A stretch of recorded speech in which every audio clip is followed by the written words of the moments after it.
कि क्या है आज का गुड लक टिप? दोस्तों, आज मैं आपको एक बहुत अच्छी बात बता रहा हूँ, ध्यान से सुनिएगा। अगर मोहम्मद साहब की शिक्षाओं पर मनन किया जाए, मुस्लिम शिक्षा जो है उनकी शिक्षाओं पर मनन किया जाए तो दो बातें उनमें सबसे अहम है।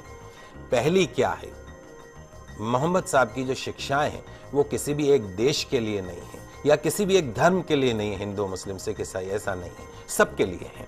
और दूसरी जो उनकी शिक्षाएं हैं आज से 1500 साल पहले जितनी प्रासंगिक थी आज भी उतनी है। जीवन का कोई ऐसा पहलू नहीं जिसे बेहतर बनाने, अच्छाई को स्वीकार करने के लिए मोहम्मद साहब ने कोई संदेश न दिया हो।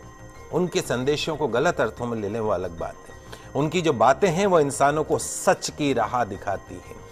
अर्थशास्त्र, इकोनॉमिक्स भले ही ब्याज को मूलधन का किराया, शुल्क या कुछ और माने, लेकिन जो इस्लाम धर्म में ब्याज को ममनू माना गया, अनुचित माना गया है। इस्लाम के मुताबिक ब्याज एक ऐसी व्यवस्था है जो अमीर को और अमीर बनाती है और गरीब को और गरीब बनाती है। इस प्रकार ये एक शोषण का जरिया है। पवित्र कुरान स्पष्ट रूप से ब्याज को वर्जित मानती है। इंसानों के लिए कहा गया है, हे ईमान वालों, 2 गुना और 4 गुना करके ब्याज मत खाया करो, उस मालिक से डरो। ब्याज खाने से बरकत खत्म हो जाती है, ब्याज की कमाई से बरकत खत्म होती है, इससे इंसान द्वारा किए गए पुण्य भी खत्म हो जाते हैं। ध्यान रखें, ब्याज जो है वो धन को कम करता है, लेकिन दान पुण्य से धन कम नहीं होता। जो लोग ब्याज हासिल करने का निश्चय कर चुके हैं उनके लिए बहाने बनाते हैं, उसके लिए ये एक शैतानी धोखा है। जो लोग ब्याज लेने को सही कारोबार साबित करने की कोशिश करते हैं कि साहब ये तो हमारा बिजनेस है, और लोगों को भी यकीन दिलाते हैं कि ब्याज लेना उचित है, तो ऐसे लोगों को भी इसी प्रकार के शैतानी धोखे के शिकार होते हैं। तो जो लोग ब्याज खाते हैं उनके बारे में कहा गया है कि कयामत के दिन खड़े नहीं हो सकते, उसी तरीके से जैसे किसी को शैतान ने छूकर पागल कर दिया हो। यह इसलिए क्योंकि वे कहा करते थे कि व्यापार भी तो ब्याज के समान है।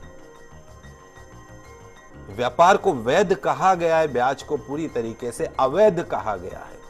जो लोग इस हिदायत के बाद ब्याज लेना बंद कर देंगे उनका मामला हुजूर को सुपुर्द है, लेकिन तमाम जानकारी के बाद जो नहीं संभला, जिसने ब्याज लेना जारी रखा, उसके आगे नारकीय जीवन है, उसकी कोई मुक्ति नहीं। तो खुदा के वास्ते उस मालिक से डरिए और जो कुछ भी ब्याज में से शेष रह गया है उसे छोड़ दीजिए।